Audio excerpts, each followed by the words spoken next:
Hai guys, bersama gue Gandhi Fernando dan sekarang gue udah ada di sebelah orang-orang hebat yang gue ngefans banget sama semua karyanya mereka.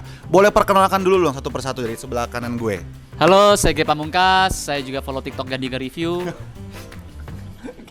Halo, saya Ciko Kurniawan, nggak ada lanjutannya. Halo, saya Nikola Saputra dan saya suka makan nugget.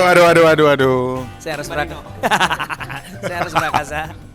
Halo, saya Sheila Dara, pemain Jazz. Bukan. Nirina Zubirnya. Naya Nindita, saya sebagai sutradara Kalau Jodoh Tak Kemana season 2. Nah, kita mau ngomong-ngomong sedikit nih tentang series Kalau Jodoh Takkan Kemana season 2 yang tayangnya di YouTube Indosat. Betul. YouTube Indosat. Kapan tuh Pak Produser? Mulai hari ini, tanggal berapa hari ini ya Bu? Tanggal 6 Desember 2023. Oke. Berarti ini udah season 2 dan Season gue 2. juga nonton season 1-nya. Ya, lu datang ke premiernya juga. Datang kan? juga ke premiernya. Iya. Tapi Ernest jujur gue lebih suka season 2 ini. Oh gitu.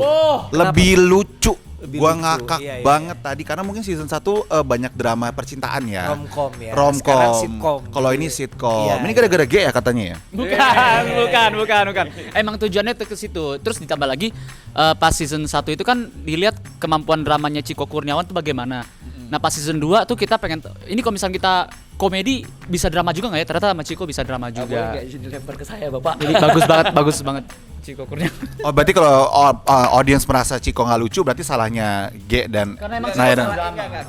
Kalau series yang nggak lucu salahin Yono. Ah iya. salahin Yono. Oke. Nah ini ada beberapa pertanyaan nih. On time selama syuting. Siapa yang on time? Ya betul. Iya, G sih, benar. Ya G. Karena saya kru. Karena dia callingannya kru. Tapi pas kemarin kita syuting bareng juga lu nggak rewel sih. Bisa. Paling mau main Mobile Legend, ngelucu gitu-gitu ya. Pokoknya gue tuh nggak kayak Yono. Yono tuh udah, aduh. Oh jadi paling diva tuh Yono. Paling diva tuh Parah. Yono tuh dateng terus dia kayak kalau mau nyuruh sesuatu nunjuk pakai kaki gitu dia kamu ambilin ini dong gitu. Gue sering banget disuruh bikin es teh manis gitu-gitu seru. Iya. Wah gila. Oke, nah next question. Terlambat selama syuting. Terlambat selama syuting. G juga lagi janya. Yono. Bukan Yono sih, tapi Yono ternyusahin karena gara-gara dia cuma bisa syuting berapa hari doang, gue jadi harus ngehapus. Iya, dia lagi stand up tour. Aduh Yono, dia Dia pikir lagi stand up tour nih. Aduh. Terus ada beberapa scene yang harus gue take out karena dia nggak bisa syuting hari itu gitu. Jadi gue harus padet ganti banget ya. karakter, bener. Oh, si Yono ini berasa Sofia Lajuba kali ya. Nah, tersusah dihubungin. Tersusah dihubungin. Yono juga Kalau gua kali masih ya. Yono. Kita pernah tuh lagi reading, terus pas menelpon Yono nggak bisa, ternyata dia lagi promo di radio. Susah banget dihubungin itu. Yono tuh bener-bener, wah. Sibuk lah dia sekarang jadi bintang. Nggak, jadi kan kita kan biasanya tuh kalau misalnya di set tuh sebelum take tuh kita pasti rehearse dulu kan. Nah, Yono tuh yang paling suka hilang-hilangan gitu. Emang harusnya pengennya dicari gitu orangnya. Kalaupun ada, yang fokusnya hilang. Kalaupun ada dia nih, Yon, dengerin Yon. Sorry capek banget, gue mega bintang gitu. Oh.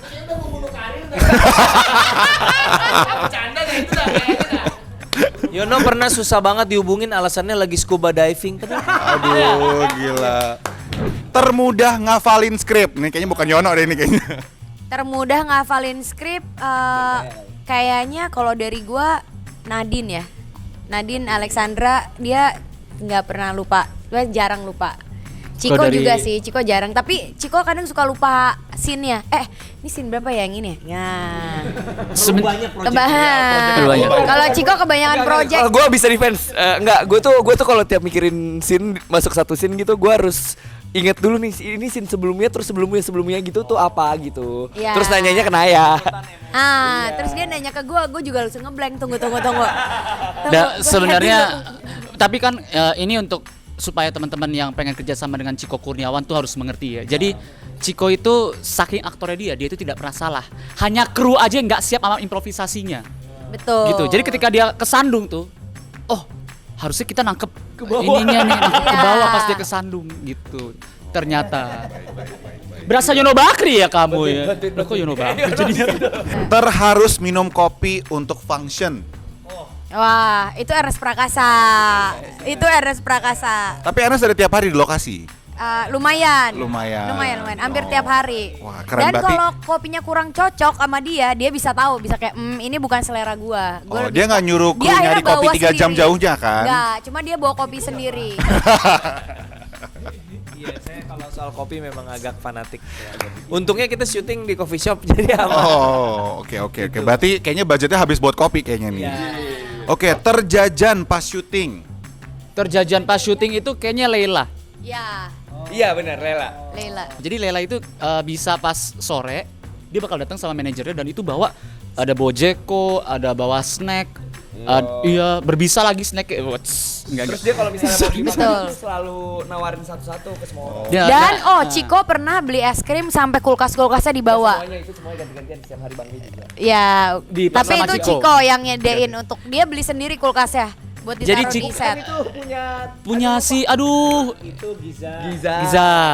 Jadi Satu krunya kostum desainernya itu emang punya bisnis gelato. gelato. Nah, Ciko tuh dia hari pertama syuting dia pesen es krim dan itu bagus banget karena waktu itu lagi panas ya. Parah. Lagi panas. Nah, habis itu besokannya gue terinspirasi dari Ciko kan. Jadi gue beli juga. Nah, Yono beli juga cuman karena nggak mau kalah aja. Dia cuman pengen dipuji aja. Ayo puji gua dong nih gua Tapi beli. kita semua makan es krim, Yono lebih prefer jilatin bunga es dia.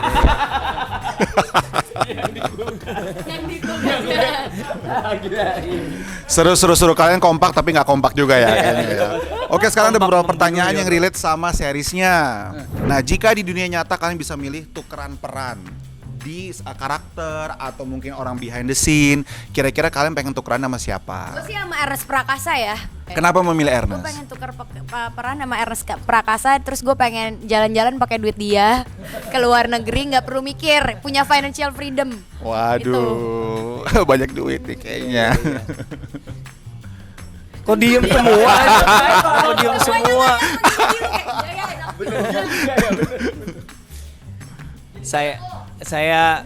Saya pengen menjadi gue pengen jadi Yono sih.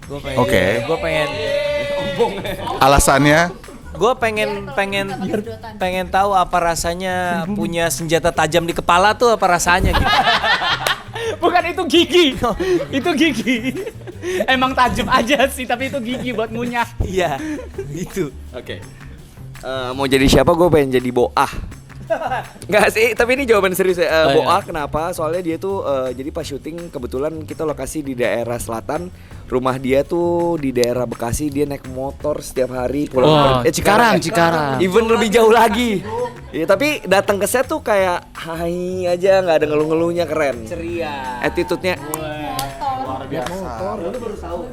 naik motor. Dia bawa motor sendiri. Parah keren kan? Bawa motor sendiri, Cikarang. Gokil.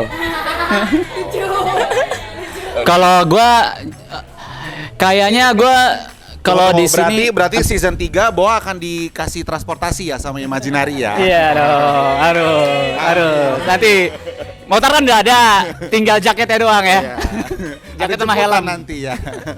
Oke, Ge. Kalau gue mungkin kalau di sini gue pengen jadi Naya sih. Oke, kenapa itu? Karena gue pengen tahu gimana rasanya kerjasama dengan seorang Ge Pamungkas. Menurut gue setiap orang tuh akan didesain di satu waktu tuh menemukan idola atau pahlawannya, dan Naya untuk ketemu seorang Ge Pamungkas tuh gimana rasanya ya? Itu pasti luar biasa sih. Oke. Tapi Ge, gue udah ngomong berapa kali sama lu kan, lu udah siap Apa jadi tuh? sutradara. Iya. Pak produser kayaknya ini udah siap jadi sutradara. Jangan dong. Jangan dulu lah ya. Jangan dulu lah ya. Nah, ini pertanyaan untuk Ciko sama Ge. Kebiasaan atau ritual sebelum syuting yang kamu lakukan untuk membantu memasuki atau mendalami karakternya ada nggak sih? Kalau gue tuh soal skrip sih, gue pasti baca skrip dan gue bakal iya gue emang cukup ini sih, gue cukup scripted banget, jadi gue baca ulang-ulang terus, gue ingin coba memahami apa yang mau sutradara, apa mau penulis kayak gitu terus. Tapi lu tipe Itu yang suka doang. gonta-ganti skrip gitu nggak? Kayak nambah-nambahin sendiri di lapangan. Nambahin nggak mungkin banget. Iya nggak mungkin sih. Kurangin kalau bisa dia mah. Oh gitu. Kalau bisa gue singkat gitu. Kayak kalau ada kata banget tuh begitu gitu. Oke. gitu. Kalau Ciko? Nama-namain suka-suka.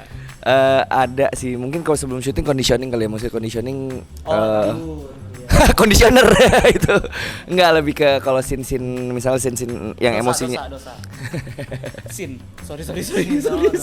bener, nggak salah.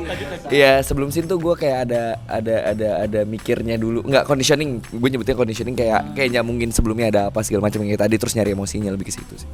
Nah oke, sekarang spill the tea dong, di lokasi syuting tuh gimana sih suasananya? Apa ada cerita-cerita yang untold nih yang bisa kalian share ke penonton di rumah? Kira-kira ada sesuatu yang lucu nggak sih? Atau yang seru apa gitu? Oh ada. Valen itu suka fitnah. Oh ya, Desi, Valen itu tuh suka fitnah. fitnah apa? Siapa yang difitnah? Gua biasanya.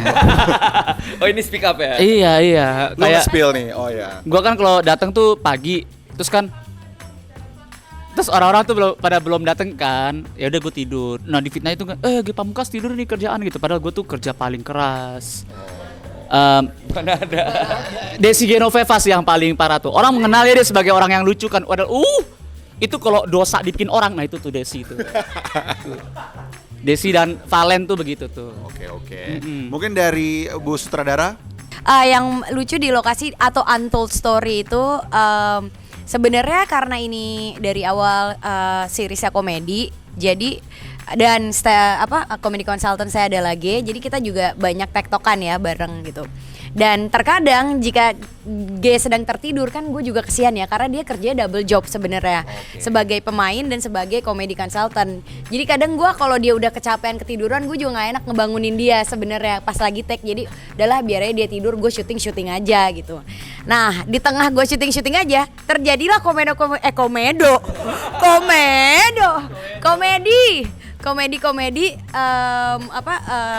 yang spontanitas yang saya ciptakan di lokasi ketika dia sedang tertidur.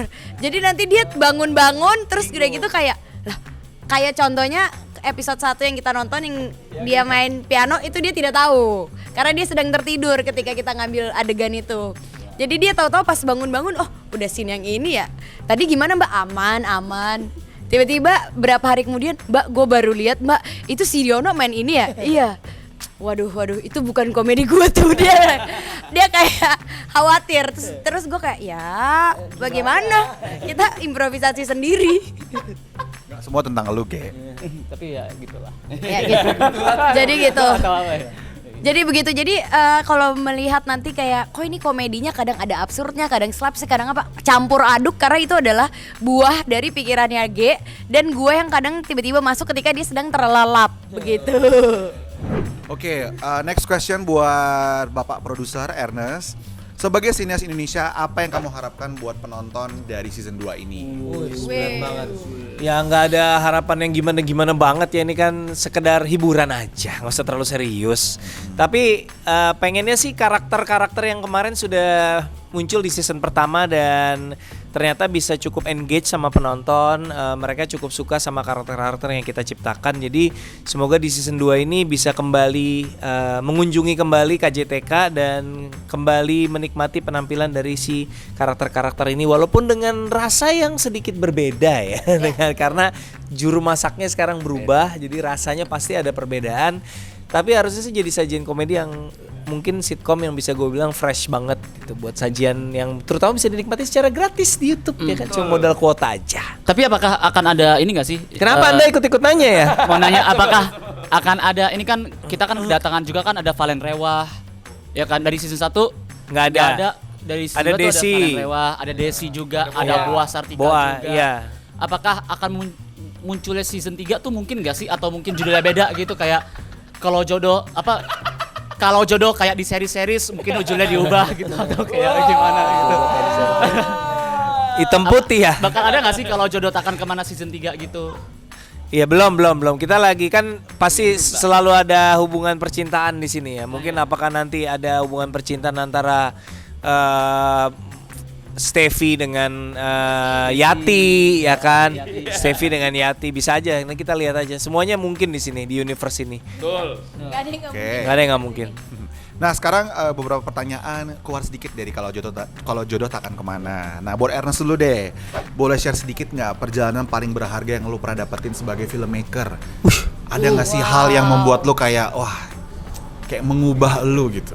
Pelajaran paling berharga saya sebagai filmmaker adalah ternyata menjadi filmmaker itu bukan hanya menjadi seorang yang bisa mengcraft karya secara filmnya itu sendiri, tapi yang juga sama pentingnya adalah bagaimana belajar menjadi seorang pemimpin yang baik. Wih. Dan bisa mendengarkan dan bekerja sama dengan orang lain. Itu yang ternyata paling susah.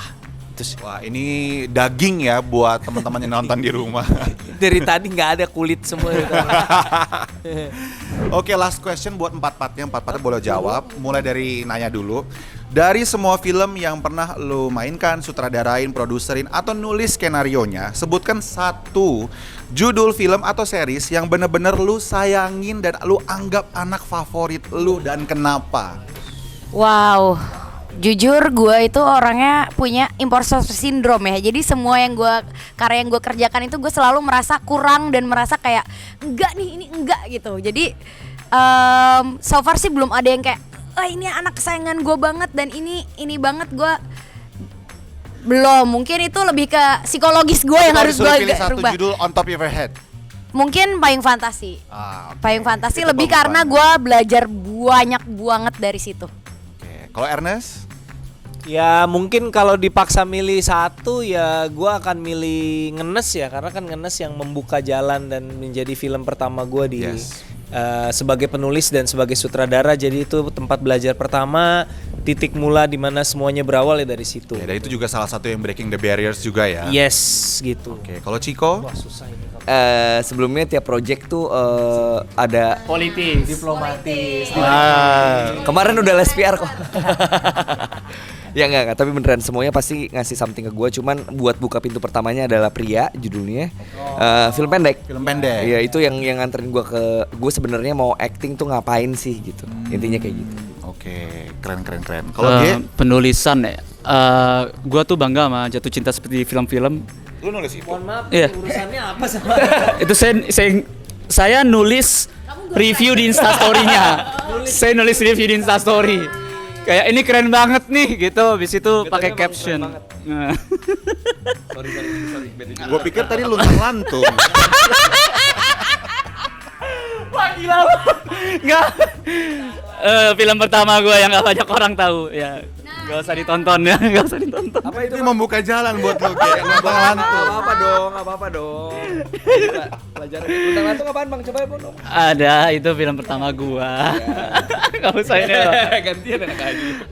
Mungkin ini ya, film yang kalau gue selalu mikir tuh film terakhir gua itu adalah film terbaik gua. Jadi untuk sekarang jangan lupa nanti 6 Februari Lampir. 15. 15 Februari Lampir. Salah lagi. 15 Februari. 6 Februarinya itu kenapa gue bukan salah. 6 Februari itu bakal keluar posternya. Enggak, itu akhir Desember. Poster nih. Posternya bakal keluar di Instagram gua. Posternya bakal keluar di Instagram gua. Iya. Iya. Oke teman-teman, thank you so much. Kita udah kenalan lebih deket lagi sama cast dan creator dan juga sutradara dari Kalau Jodoh Takkan Kemana Season 2. Jangan lupa nonton seriesnya mulai hari ini ya. Mulai hari ini tanggal 6 Desember jam 5 sore. Di YouTube-nya Indosat. Dan jangan lupa juga pantengin akun Instagram @indosat supaya kamu tahu nih jadwal-jadwal berikutnya itu kapan aja. Ya, see you guys. Bye-bye. Bye. Bye.